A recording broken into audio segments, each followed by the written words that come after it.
analogy. Remember, like, did you see Captain Marvel? Of course. Okay, so Captain Marvel, they made Samuel L. Jackson look like he was young. All right, so they went from I didn't see old Samuel L. Jackson, which, here's the thing, Samuel L. Jackson can still run. Like, if you ask Samuel L. Jackson to run real quick, he can still run. He can get a little run on. Yeah.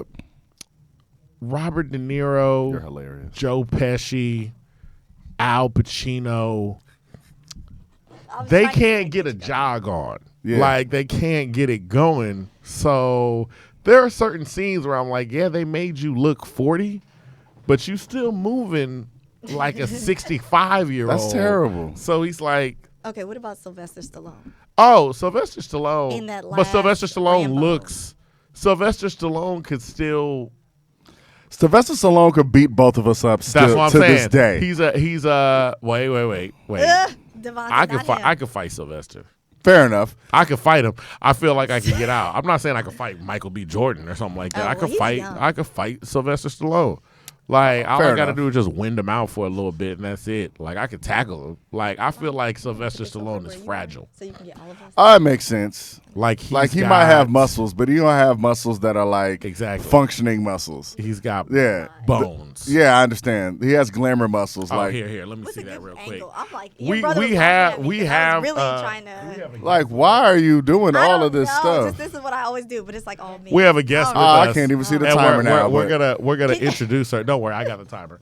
We're gonna introduce her in a second. Yeah. But she has her mother here, and the mom's getting everything placed. And that's perfect. So there we go. What'd you wave at?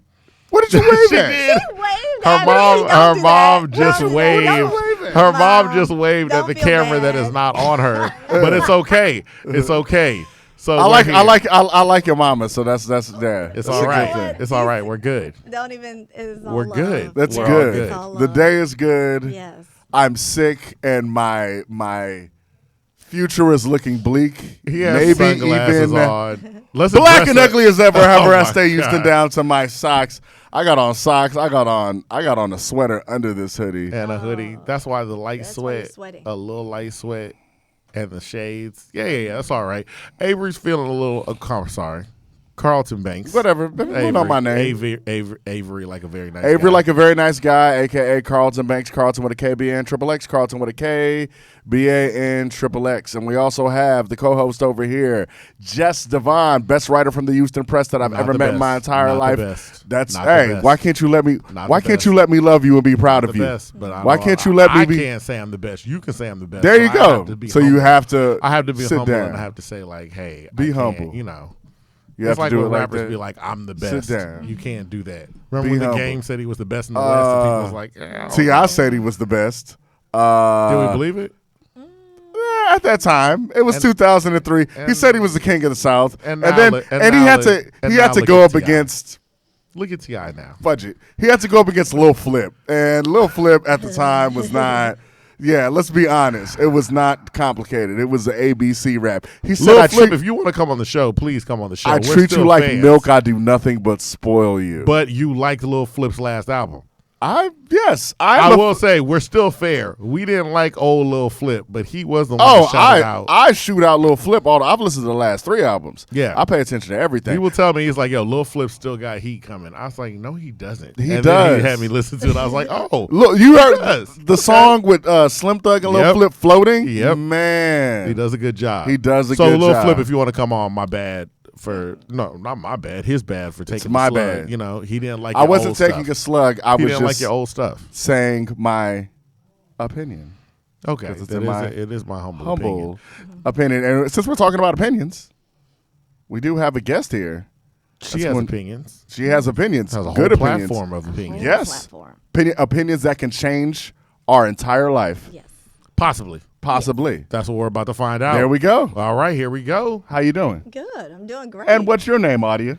Well, there you go. It is. What's your name? Audia. I wouldn't expect anything different from your brother. Audia. You met me like once at a Christmas party. But I've known Devon for 50 years. Yeah. It feels like forever.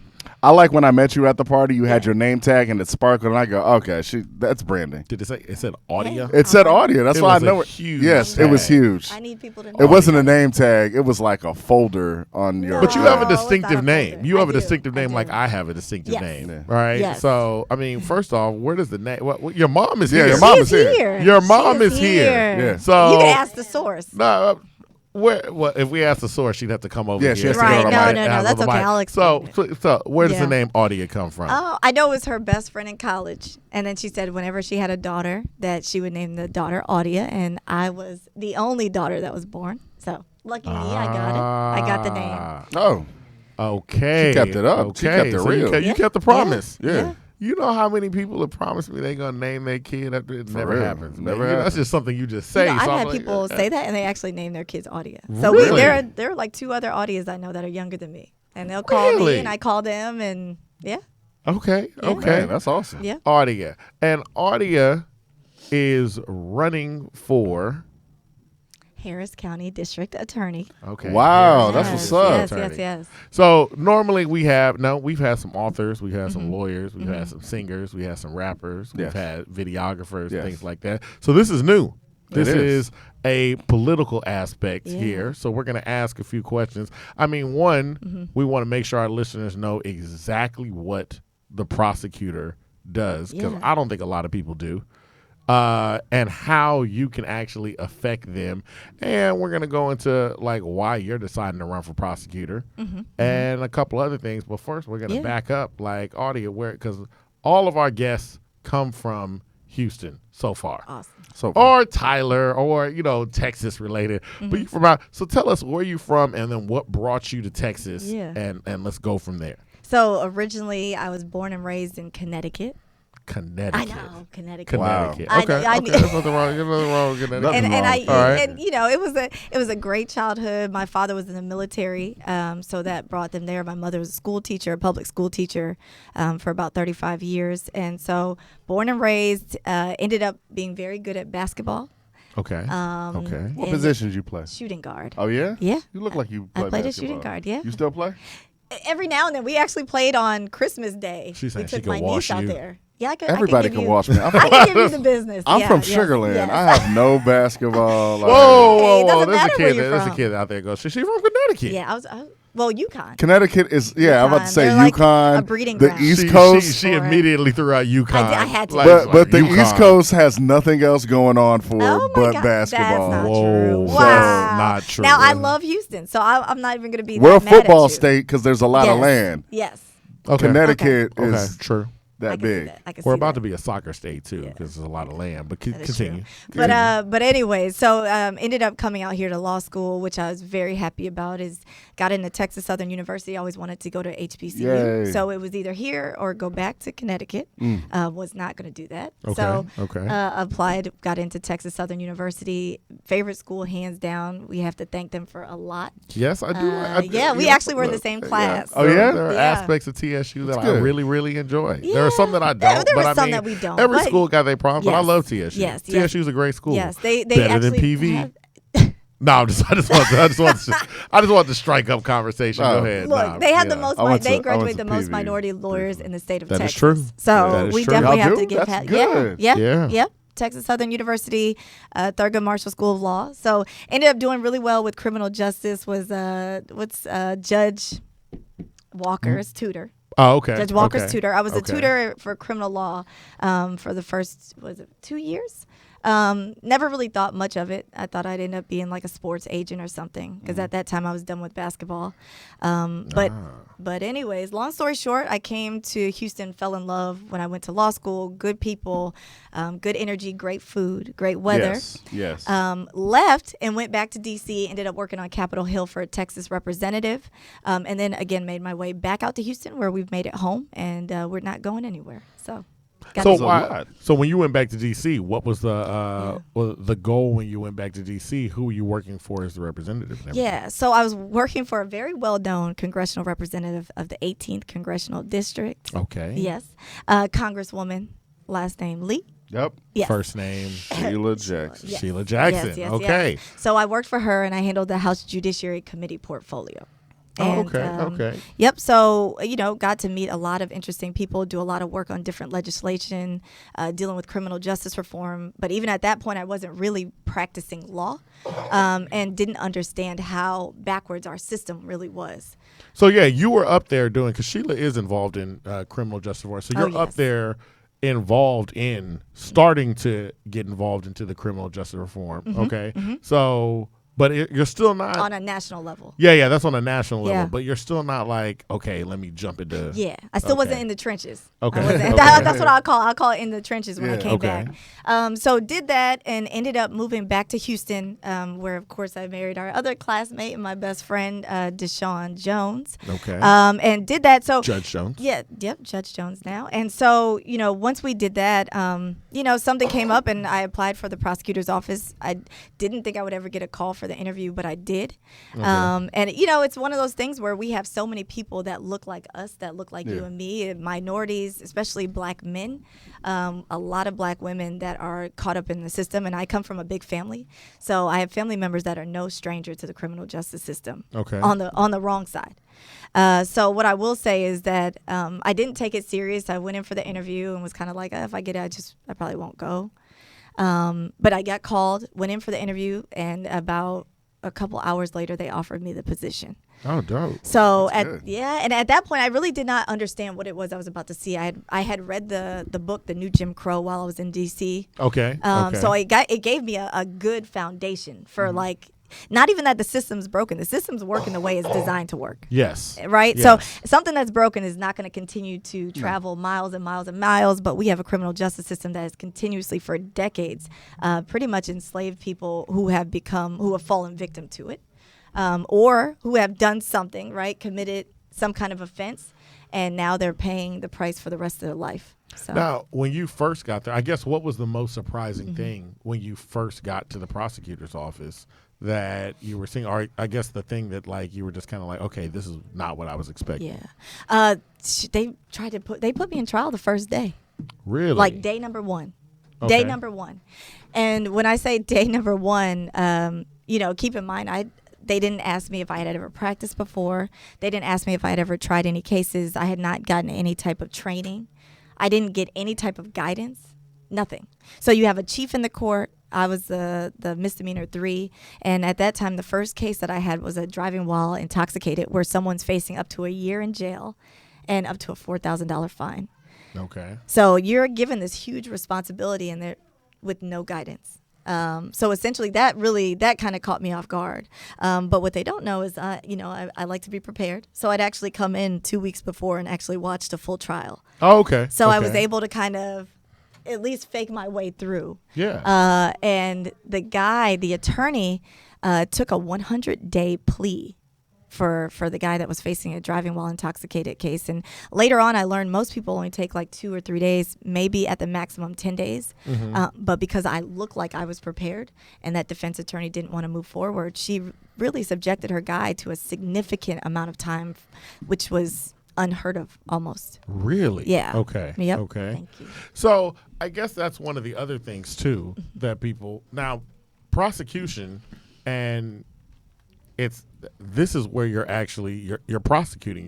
This is not a defense attorney. Correct. This is where you're actually going against you're representing the state. Yes. And you're going against criminals. So why is it important that we have people on the prosecutor side? Because prosecutors tend to get a bad rep.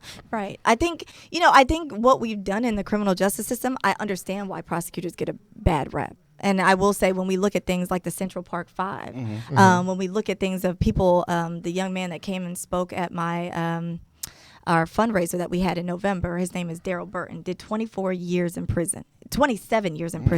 He did 27 years in prison, in the bloodiest prison in the United States, for a crime that he never committed. Where was this? Angola? No, it wasn't in Angola. It was in it wasn't St. Louis. It was somewhere over near there, and I forgot it because it's a little bit further away. Yeah, but they actually shut it down. They shut it down, and he finished his last year and a half. They moved all of the people who were incarcerated to another prison. That's how bad it was. They finally shut it down after 24 years.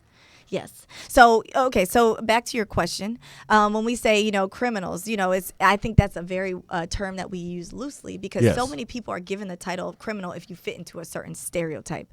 I think a big issue is we have media. We have media that likes to impose bias. And then we have people that watch television like 14 hours a day. And as a prosecutor, I remember having jurors that would come in and be like, oh, is this going to be like Law and Order? Mm.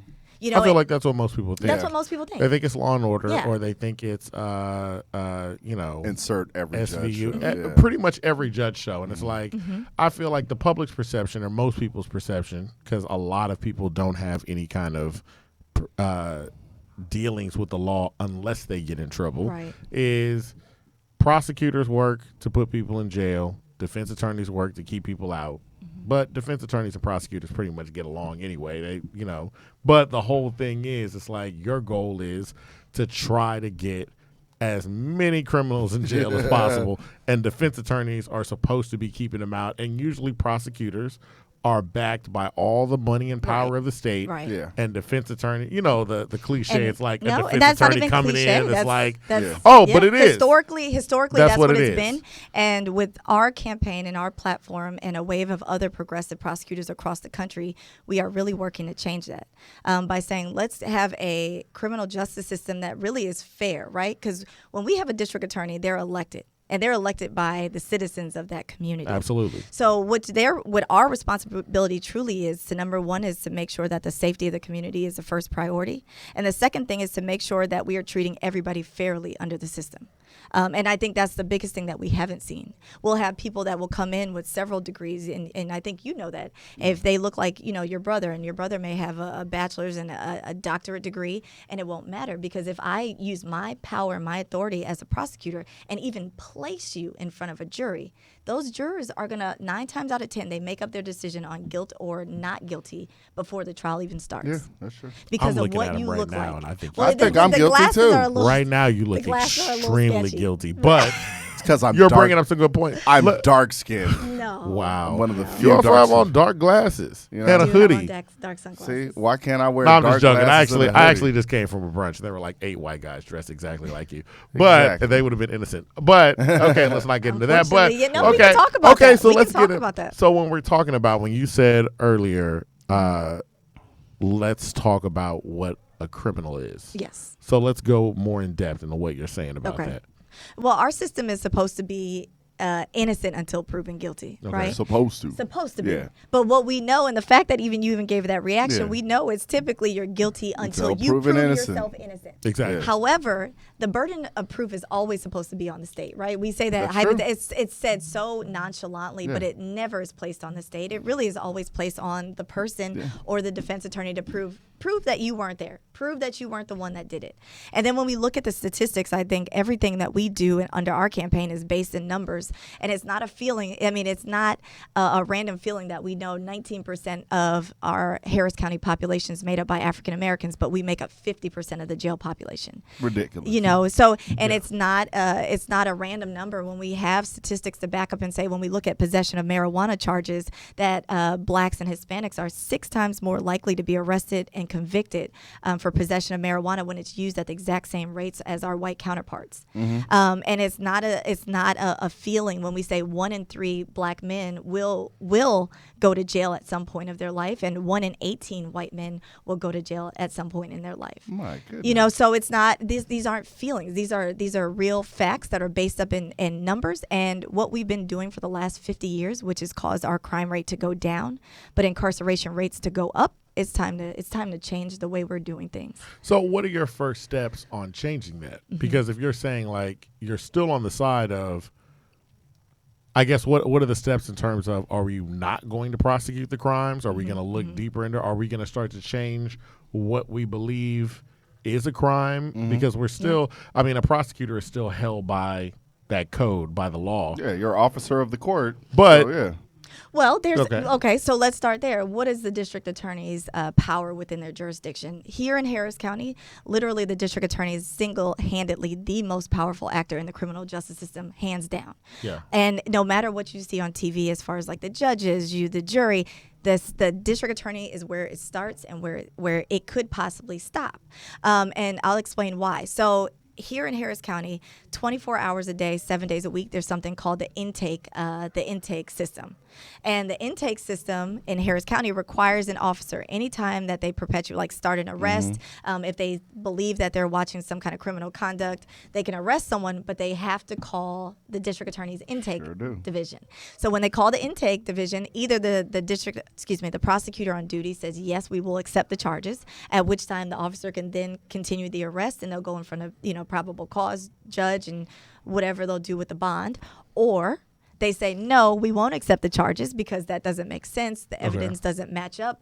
We're no longer prosecuting those crimes. So keep that in mind. We're no longer prosecuting those crimes. I guess we'll get to that later on. We'll get to that. Okay. Yeah. We're no longer prosecuting them, so we're not going to continue. We're not going to accept those charges, at which time the officer at that point should let the person go. If for some reason they continue to bring that person to probable cause court, it'll be thrown out. They'll be released anyways because there's no charge holding them. Understood. So that's why we say we can make so much change with this role as district attorney, because they decide which charges to bring. They decide which charges to enforce. The legislation is different from decriminalization. So legislation is different from decriminalization. So we don't want to legalize marijuana because I don't have that power or jurisdiction. But what we do intend to do is decriminalize possession of marijuana. So when you say decriminalize possession, what are the results of that? Are you literally saying like when you said the intake process is starting, is that you guys on the other end? It's like, yo, look, we're not charging on marijuana right now. That's it. That's we it. issue That's it. It's Just literally out. that simple. We issue a policy from the district attorney. So remember, the district attorney is in an elected role, and then the assistant district attorneys, which are the line prosecutors, right, which is what you typically hear prosecutors are employed. So you're hired. And so all the district attorney does at that point is issue a policy to intake to say, hey, office-wide, we are no longer accepting charges for possession of marijuana. Make sure that you're rejecting those charges at intake. Is that what you're planning on doing? Absolutely. That's what I wanted to know. Absolutely. You were in, so you're running again. I mean, you come out of Kim Ogg's office. Yes. And Kim Ogg was saying. Yeah, she sure was. I was I didn't start under her, but No. But you were in that office. Yes. So yes. What is going to separate you from that? Because your platform is, look, she didn't do everything. She did nothing that she needed to do. She did nothing that. So she what is it promised that to she do. wasn't? So I guess when we're looking at her promises, what are some of the promises you're thinking that she failed on, and how are you going to make adjustments to those? Yeah. Okay. So when we talk about, let's talk about that. She talked about how she was going to decriminalize marijuana, and a lot of people are like, "Oh, are you just doing this so people can, those kids can smoke weed and get high?" Well, no. There's multiple reasons, but there are three specific reasons. Number one, we have a 40% solve rate in our murders in Harris County. So when we talk about our main priority is to make sure that the citizens of Harris County remain safe. We're not safe by targeting people who are possessing marijuana, but allowing people who are literally murdering people for whatever reason, and a majority of them are domestic violence related cases. So, and then just to clarify, so when you say 40% solve rate, 40% of the cases, I'm sorry, we're only solving 40% of the murders that are happening. Absolutely. You knew that. You watched the Absolutely. first 48. I just wanted to make sure it's clarified, because that's a big thing. And you're saying, like, we've spent our time focusing on going after drugs when people are literally getting murdered. Yeah. Okay, Yeah. so. And I don't even want to say just drugs. Marijuana, hemp, whatever you want to call it. Now, at this point, it is People legal. smoking hemp? It is legal right now in Harris County. They are not allowed to smoke it. Under the law, it's called HB 1325, They which can made make rope? they can do the I believe it's like Sex. liquid. They can do whatever it is Oh, in whatever okay. form. Okay. They just cannot do smoke it. Okay. But my point is, we have legalized. Literally, it's been legalized. HB 1325 has said that as long as it has 0.3% or less of concentration of THC, it's legal. Okay. So, again, we have a 40% solve rate, which means that 60% of the murders that we have that take place in Houston aren't getting solved. Not just that, when we talk about the racial bias, remember you kind of made a joke about that before. When I tell you we have facts and statistics right here in Harris County that say blacks, African Americans, and Hispanics are 6 times, not 3 times, not 2 times, not 4 times, not 5, 6 times more likely to be arrested and convicted of possession of marijuana than our white counterparts who use it at the exact same rate That's racial inequality. That's racial bias. That's imbalance, and that's what we talk about when we have a unfair and biased criminal justice system. And then lastly, we just have resources that we can spend again towards making our community safe and towards other programs like educational programs, job training programs, sex worker, human trafficking programs. Okay, so let's get into that. And we can talk about that as well. But that's one of the big things. The second thing, just really quick to answer your point, was the cash bail reform. She said she was going to support the cash bail reform. We all know that when the new judges got elected in the misdemeanor division, it was about 19 African American females, and some of the all of the Democratic county commissioners. The only Democrat that sided with all of the Republicans and said, "I oppose this cash bail reform," was our current district attorney, who supposedly was supposed to be this progressive reformer. So she wrote 2 briefs opposing it, and in her brief she stated that she did not trust the decision or the discretion of the newly elected, pretty much black female judges that were in the seat. Now, when you say cash bail, so yes. let's explain for our people that aren't involved in the law. Yeah, because I have no idea what that. Okay, so all right, so let's explain it out. Cash bail. Yeah, cash bail is like, okay, so let's say we have somebody arrested for criminal trespass, right? So typically homeless people or people who are on drugs will get arrested for a criminal trespass. What that means is that typically there was a standard amount that had to be given to them, which was like a $500 bond. So typically it was tied to a $500 bond, and then the bonding company would come in and say you have to pay 10% of that. So it'd be $50, right? And you'd be like, okay, $50 is nothing. But I remember the days when I got out of law school and I was living in D.C. and working on Capitol Hill, and even though it sounds like a glorious job, there were days where I had to figure out what I was going to eat on the dollar menu. Man. You know, so $50 is a lot when you have to decide, you know, where am I going to get this money from? And that's for crimes like trespassing. If we're talking about, drug crimes, this amount drug crimes, can theft. go all the way up. And again, if we're saying you're going to be innocent until proven guilty, this does put a lot more onus on the person where it's hey, because there are plenty of stories where it's people have been innocent and lost jobs. Oh, yeah. Having to wait in jail. There have been people that have literally taken pleas. Yeah. Because our system, like you said, our system isn't broken. It works the way it's supposed to work. And then we have people like Khalif Browder. Literally, that will just, I don't have the money, and I need to wait in jail until I'm proven innocent. Yep. And the wait in jail can be extreme. Yes. Yeah, look, going to jail is extreme already. So I think we like to, we're on a rap podcast. We talk about a lot of hip hop. Yeah. We have a number of people that have gone to jail. Sometimes you listen to rap and it kind of makes jail seem like, it happens. Like I spent the night. I do week in jail on my head. Jail is jail. Jail is not fun. Jail is not fun. Yeah. It's not fun at all. So it is one of those things. And you have people that are literally going, and you have to stop your life when you go to jail. You don't even get to choose to stop your life. Your life stops abruptly. Yeah. So we have people that are destabilized because now they lose their jobs. They're losing their homes. Most people in Harris County live paycheck to paycheck. Yeah. They're not able to pay their rent. They lose access to their kids. Yes. And it's not even a fair place to negotiate from when you are fighting a case. So your negotiation at that point is like, hey, do either you want take it out? And get out? Or you stay in and you fight it, and that's fine. I've literally seen people that have stayed in for a longer period of time because they could not afford their cash bail than the punishment that they received. They would have even gotten 3 days. They ended up staying in, 200 days, and now it's like, oh, you got time served. Well, time served at 200 days, and you would have only gotten 3 days once it got to trial.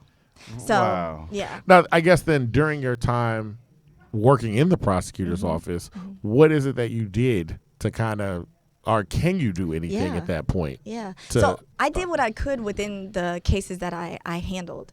So at first I thought I was doing a lot. I'm like, this is great. I'm doing a whole lot. But so as you move up, there's different cases you handle. So as a misdemeanor 3, I handled predominantly victimless crimes. So the criminal trespasses, the possession of marijuana, people who are suffering from drug addiction or mental health issues. Typically, those are the cases that I dealt with. And those are the largest loads. So keep that in mind. So the largest loads we have are drug addiction. Are the victimless crimes. Victimless crimes is what we're looking at. So correct. Nobody gets hurt. Nobody gets hurt. Except for the actual person. Except for the actual person. Okay, go ahead. So I just want to keep that in mind. So felony 3, misdemeanor 3, pretty much the same thing, except for the felony 3 handles felony level crimes where they're facing time in state jail, prison, or time in prison up to life or the death sentence. Okay. And then misdemeanor cases, the lower end ones, you're facing a maximum of up to 1 year in jail. Okay. So the felony 3 and misdemeanor 3, all we handled was victimless crimes. Predominantly DWIs, driving while intoxicated, the driving while license invalid, which is we've had predominantly most people have sat in jail over a couple $100 because they got arrested and thrown into jail and couldn't afford the bond on a driving while license invalid, theft by check. I mean, we've had people write checks to get groceries and the check bounced, so now they're sitting in jail. So predominantly those are the cases. And then once you move up to like a misdemeanor 2 or felony 2, you're handling the crimes with the victims, which then tend to trickle off and get lower and lower. So what I tell people is most people don't know 77% of people in the Harris County Jail right now for felony offenses, 77% are in there for nonviolent offenses. This is felonies. Felonies. So this is felony offenses, nonviolent, nothing. So when we're talking nonviolent, we're literally talking about these are crimes like thefts that rose to some kind of monetary level where we're like, you're a felony. Yep, or possession of drugs is huge. Yeah, I imagine. We told the people, like, in the new Jim Crow, it literally came to fruition once I stayed in the district attorney's office long enough. I'm like, this is exactly what she talked about.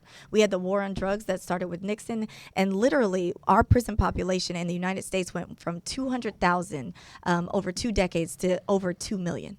Yeah. Over 2 million people. We literally, in the United States, house 5% of the world's population. We have 25% of the world's prison population. Man, that's a lot. So your goal now from this point is we're just not going to be prosecuting those things. Not even just that, we're not going to be prosecuting. We want to spend the resources. So what I tell people also is that we spend approximately $130 million in our taxpayer dollars to run the Harris County Jail. Okay. Which is the largest mental health facility in the state of Texas. It's massive. It's the largest mental health facility in the state of Texas. It's almost like a healthcare issue. It is. It's like a healthcare issue. It's a public health concern. So what I want to do as district attorney is to balance out those resources to say, hey, let's provide these programs. Let's provide resources to these individuals rather than trying to arrest our way out of people who are drug addicted. When we arrest people who are for possession of other types of drugs. So let's talk about possession of cocaine, possession of crack, possession of what's the fake marijuana that's come out? It's K2, stuff like that. Kush, possession of Kush. They call it Kush. No, I know you don't do that. But when we have people that are really suffering from drug addiction, sticking them in a cell for 2 to 3 days, where they get back out and they're less stable than they were when they went in, and throwing them back on the street in a continuous cycle, because that's what we do and that's what the numbers support and that's what I've seen on a day-to-day basis working in there. We do nothing but make our community less safe. So what we want to do is reallocate those resources. We want to decriminalize certain types of crimes. So yes, decriminalize possession of marijuana. We will no longer be accepting possession of marijuana charges. We will no longer be accepting possession of marijuana charges. That's big. Yeah. That's amazing. That's huge. So, and then we want to bring transparency. So when we come back on shows like, in my humble opinion, you're like, hey, what are you doing different? What's changed? We want to implement a link that's open to the public on the district attorney's site where you can track the racial disparities in the arrests. We can track the racial disparities in the convictions or the pleas that are offered and the type of charges to show, hey, in a year's time, because we decriminalized certain types of cases or because we got people resources rather than sticking them in and out of jail where they cycled, or because we supported the cash bail reform dealing with felony cases. These are the changes. We can show you the numbers. Okay, so we're talking about supportive cash bail reform. We're decriminalizing. We talked about decriminalizing marijuana. Let's talk about, because you and I talked about when we're out, the sex work. Yes. So what are your plans on that? Yeah, so that's huge. That ended up picking up a ton of steam. We had a writer, I think her name was Kira. She ended up writing about it from the appeal, and it literally just like took off on Twitter, where people like the DA candidate wants to decriminalize sex work. And I think a lot of people that have been in that field or that have been affected by human trafficking in their life understood where we're coming from. Because we are in Houston. Houston is the number one. Yes. the number one Number hub one for sex for trafficking. human trafficking. Yes. We are literally the number one hub for human trafficking. So when we talk about the root of why I made that statement and why we intend to move forward with it once we get elected, the only way to combat human trafficking is by focusing our resources on those who are trafficking the victims. Okay. Right? That So makes better does that sense. make sense, right? Yeah. So we want to focus on the people who are pimps, the people who are kidnapping these individuals, whether male or female. We also want to give access and a safe place to those individuals who are sex workers, who choose to be in that line of work, or those individuals who don't choose to be in that line of work to come to the district attorney's office and say, hey, I was raped while I was doing that. You know, just because you choose that as a profession does not mean somebody has the right to violate you. Or I'm a victim of domestic violence. So we want to give them the safe place and a safe place to be, that if we're going to say we represent the public safety and we represent everybody in Harris County, that's what it means. And just because some people see it as faux pas, that's not my problem. So I guess that's the like other that. thing where you say like the faux pas. Detractors are definitely going to say, hey, y'all just not prosecuting crimes. Yeah. So what is going to be your response to, like, look, if you're not, because we have had, like you said, through media and things like that, we've been indoctrinated in this idea where Correct. it's not just us, but it's like the public, even the police that we deal with is like, look, marijuana is what causes all this. Sex work is what causes all this. So it's kind of like a bottom up thing. So what is your response and how are you going to get these people on board? Well, number one is show me the numbers, right? Because one thing I didn't come here with is abstract feelings and thoughts. I came here with concrete numbers, facts, and everything to support why I made the decision that I made. So that's number one when we talk about drugs or possession of marijuana. Number two, when we talk about decriminalization of sex work, we lead with the fact that we are number one in the United States for human trafficking. Absolutely. Now, when we talk about that, let's talk about the 15-year-old Hispanic young lady that just got rescued from human trafficking that committed suicide the other day. Let's talk about it when our neighbor's daughter or our cousin or our mother or our brother or our son becomes a victim of human trafficking and is now addicted to drugs, because typically they'll get them set on some kind of drugs. They'll take them out of state. They almost brainwash a lot of them. I've sat down and talked to multiple human trafficking victims already, and we're in the works of talking with human trafficking services. We're helping individuals escape that life and find new lives to escape their pimps or to escape the people who put them in it. And one woman in particular was stabbed 4 times in her neck when she was trafficked, and is now a very successful person, has written a book. But you know, that's what we lead with. We are number one in the United States for human trafficking. Now, how many people want to be here, and how can we feel safe, and how can I as a district attorney say my number one priority is to make sure everybody in our community is safe when we're ranked not number 2, not number 10, we are number 1 for human trafficking, and instead we're focusing all our resources in victimizing victims or victimizing people who choose to be in that lifestyle. Now the STDs and other things that people bring up, that's a public health concern. Okay. That is not a public safety concern. That is a public health concern. And even then, we can use our position to ask Commissioner's Court, because they determine, you know, what resources get funded where, to say, hey, okay, let's put $5 million towards starting safe houses within Harris County where we have these locations. They do it in other parts of the country right now, where people can go in, they can pick up sexual contraceptives. Yeah. They can pick up safe needles. They can pick up different things that will help curve the public health concern. But again, that's not my concern. Is not public health. It's public safety. Okay, I understand. Okay. So now the other thing too, I guess the second part of my question is, like, you're the prosecutor. You're still going to be working with police. Police also have, and that's kind of ingrained as part of our system. Yep. Our police. I remember when the cash bail was coming up, seeing a number of bail bondsmen online that were upset about the process. Yeah. But I was like, you have people that have ingrained and built themselves up on a process. So this is a big thing to say, all right, let's U-turn it. Right. So how are you going to get Yeah. How are you going to get these officers and things like that on board? Yeah, and it's funny when you say that, like it's a big thing to be a U-turn, especially Yeah. especially with us looking around the room, right? All of us in this room are African American. Absolutely. At one point, everybody thought it was normal and it was okay to have us in shackles and chains, That's true. Yeah. right? Absolutely. So how do we start with saying that? Like at one point, the only way we could be kept in control is by being in shackles and chains because we were animals. We weren't even considered human beings for a long time. Mm-hmm. But at some point, it is going to take a drastic step, and I think that's the point. Okay. Because I'm bringing that fearlessness. Because I'm saying we need somebody that's not going to be in the gray area. That's not going to have 1 foot on one side of the fence and 1 foot on the other side of the fence. It is going to take bold reforms, and it's going to be somebody that's going to be willing to take those bold reforms and know there's going to be some pushback. Okay. I understand when you have any type of change, people are very resistant to change. We'll find ways to come and sit at the table together.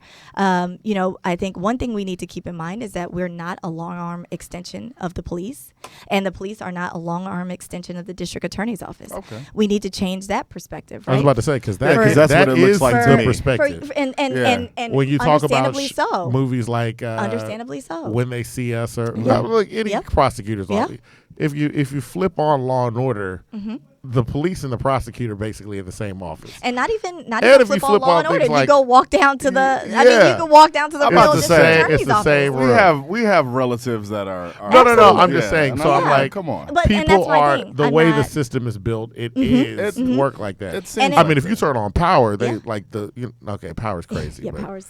That's because Yeah. the lawyers get guns. But Yeah. that's Yeah. that's beside the point. Saw Power what sucks. happens when lawyers get Power is a horrible show. But go ahead, keep That's a going. great show. No, it's not. Okay. It is a great show. No, you okay, you gonna we'll lose have to- okay, votes we'll out talk here. about that another time.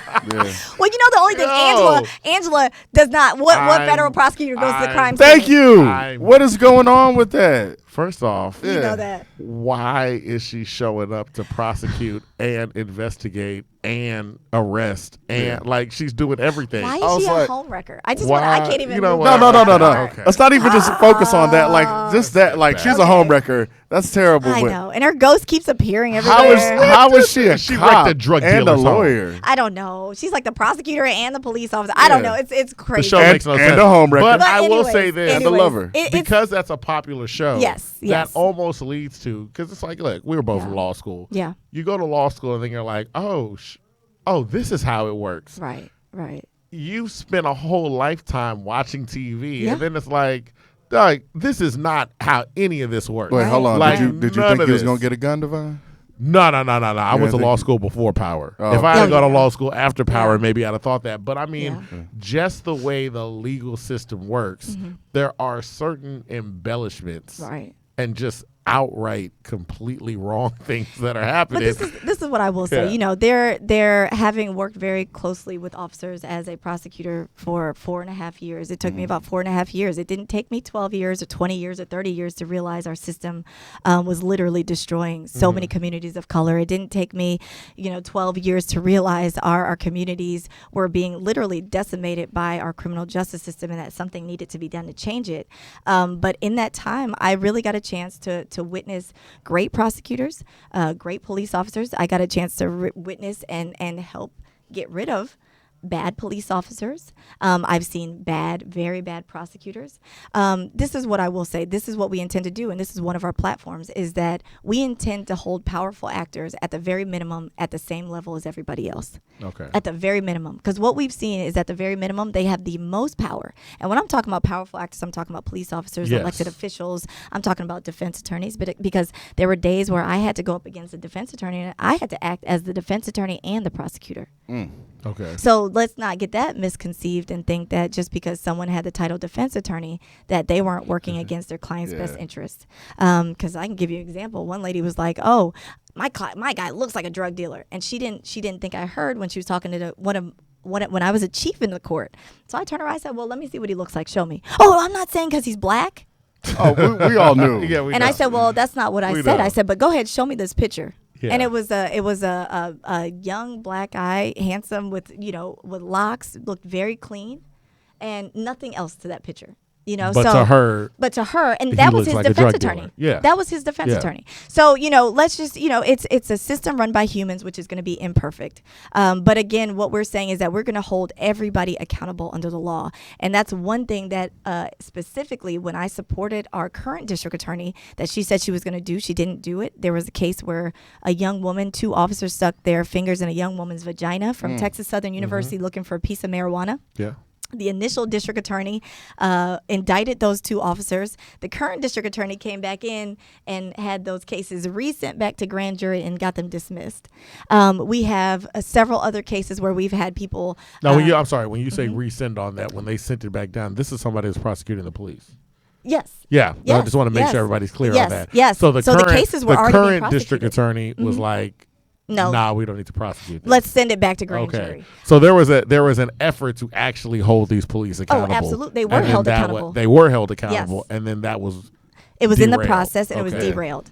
So, and that wasn't, that's one of many things. I can't specifically go into the case names. Yeah. But there was another case where we had an individual that was actually killed, and we had an officer that took part in that, and the case against that individual, it was literally dismissed like days before their trial. Wow. So they said that the other part of the family had already suffered enough, and they were just going to go ahead and dismiss it. Suffered enough? Yeah. Really? That can happen? Yeah. Really? It has. This is in Harris County. It's And this is what you know. Yeah. I say that to say what we will support under my administration is good officers. We will always support good officers and good prosecutors. What we will not tolerate, what we will not stand for is bad officers or bad prosecutors. So I think just as if we're going to say we are going to hold officers who are rogue or doing something improper accountable, because that's what we will do, we will do the same internally with our own prosecutors. But we do have a plan. It's called our 3 strikes plan, where we have we're going to now be accepting complaints from the community directly to the district attorney's office for police officers. So typically you don't hear that. Typically those complaints, you go right to their hiring agency. Yeah, it goes to the staff yeah. sergeant, or Goes to the staff let me sergeant. talk to, Yep. let me talk to your Nowhere. chief. Which goes nowhere. So now typically. it would be because Coming that's directly. that's in the office. That's let Yeah. me report to it's like when you complain and like let me talk to the manager. Yeah. You're Right. like He's I gonna am say the the same manager. thing. Right, Yeah, exactly. Okay. We don't So- have soup anymore. There's nothing that You're can like, change. yeah. exactly. So now, if there is a problem with Yeah. an officer, you can make a complaint Absolutely. directly to your office Directly good. to our office. about the office. And what we plan to do is after the 3rd complaint from the community, we will no longer accept charges from that officer until we handle our own internal investigation with our own internal officers, our Okay. own internal investigators. So you're gonna have a separate department for this, or what? We would have to look at the logistics of it, but we may have a whole division that just handles that. That Like sounds just good. Okay, so Yeah. like because they always the saying, who polices the police. Yeah. Exactly. Yeah. So this is one of those things. So, So- I guess so. I mean, let people know when they need to get out there and vote Yeah. and where. And Absolutely, how and all absolutely. So again, I'm running for Harris County District Attorney, and our election, the primary, which is key right now, is coming up March 3rd, 2020. Early voting is always good because you avoid the lines, and that's the Yeah. same time as a presidential election. So early voting starts February 18th, 2020, and it ends February 28th, 2020. And then the last day for the primary vote is March 3rd, 2020. And I believe the last day to register to vote. So if you are not registered to vote, go find somebody. Go to the DMV. Go And find it's somebody who registers super to vote. easy to register to Very vote now. easy. So go get registered. Very easy. Very That's easy. now. It's January 2nd. I believe it's January 2nd. Yeah, that's I believe coming it's up. January 2nd is the last day to register to vote. When this is released, the date will have already passed. Yeah, I'm about to say. So- It's coming up. It's Okay. in like You should have already been registered. Yes. 4 They're days. Like, Yeah. Diddy's been telling y'all to vote since. Yeah, vote. 2000. What did they tell y'all about?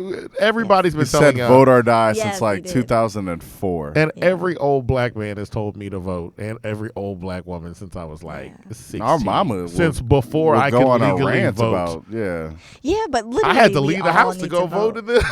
Yeah. yeah. I Yeah, mean, it's literally early vote too. It I almost matters. didn't vote in the last mayoral Oh, no. election. No, I voted. No, he voted. He I left. showed up at my family's house. I was like, "Oh shoot, today's the last day," and the whole house was like, "Bye." Like, Yeah. You need to go vote. You need to go vote now. I'm going now. They're like, nah, get in line man. now. Right. But it is one of those things. Like, go ahead and get out there and vote. Yeah, That's good. Shouts please out get to out there and Sylvester vote. Turner. It Good literally, job. it literally is the difference between life and death. And we say, somebody at the head of our criminal justice system. Who do we want that to be? Do we want it to be somebody that's empathetic to the communities that are literally being destroyed because we've seen it, or somebody that continues to perpetuate the same system that continues to destroy the many, but for a very selective few, whoever's getting the kickbacks from those private jails that we're sending our inmates to, it's a problem. So Now, wait. Also, who else is in this race right now? they don't matter right now. It's just the incumbent and myself, as far as that matters. Your so. confidence is amazing. Yeah. I mean, You listen. have said like 3 good sentences on here that you be like, I mean, Flex. it is what it. That's not my problem. I'll be Yeah. like, yo, Look, I like your confidence. This is what I I'm will not tell you. knocking it. Anybody that's running right now that they have been in there has been in the DA's office for multiple years. Keep in mind these same people that are like, oh, experience. I have experience. Even the incumbent, experience. I have so much experience over her. I've been running since February 2019, so we're going on a year in about 2 months. That's good. And we've had some huge endorsements. We're endorsed by Sean King and the Real Justice PAC. That's okay. Helping to elect progressive prosecutors across the country. Since you guys are releasing this a little bit later, we just got endorsed by TOP, which is the Texas Organizing Project. We haven't released that yet. Good. Okay. It's huge. It's huge. It's monumental. We got endorsed by DSA. We've got endorsed by Patrice Coolers, one of the co-founders of Black Lives Matter on the national level, and Kendrick Sampson, an activist from the Issa Rae show. Yeah. So we've had some huge strides, but keep in mind these people that are talking about experience and they have so much experience in the DA's office. Look at how long they've been in there and how long it took them. It doesn't take a whole day to recognize sunshine, and it doesn't take 20 or 30 years to recognize a system is destroying communities and to realize that change needs to come. So keep that in mind. What are they experiencing? They're experiencing the same systems that for decades we've been trying to destroy. That's true. So it's time for a change.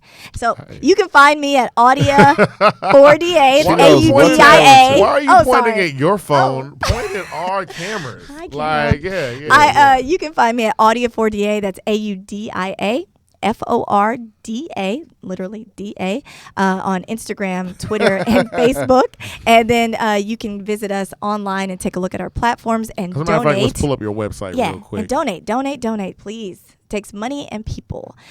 We are at www.audiajones. That's AUDIA. Look at that picture. Look how amazing that picture Jones. is. Thank you. JONES.com. In the sunlight. In the sunlight. Look Yes. like you took it, Devon. Look at that picture. Listen, I it's definitely time did. for you know what I'm saying? I'm not that good of a photographer. it's time for a fresh perspective. We got an iPhone. You could, Fresh perspective. fresh perspective. Yes, and that's That's what that good. picture I like that is you're about. coming with a fresh perspective. Yes. I'm just wondering how you're going to overcome the old perspective that these people are benefiting from for centuries. The same way they benefited off slavery, and Yeah. now we're changed, right? You That guys are took in a- here running took this a minute. show. Yeah, it took a minute, True. but Yeah. every battle begins with a fight. Someone has to stand up and fight for the people who are voiceless, and if not me, then who? I'm gonna wait till something happens with my son or my niece. I love your energy do because that. you're not scared to fight about nothing. Not at all. And I like Yeah. the transparency aspect too, Yeah. where you're saying, "Hey, once I get in, I'm still going to hold myself accountable. Yeah, absolutely. That's I'm gonna have a 100. website up. It's going to show you this. It's going to show you that. Absolutely. It's also,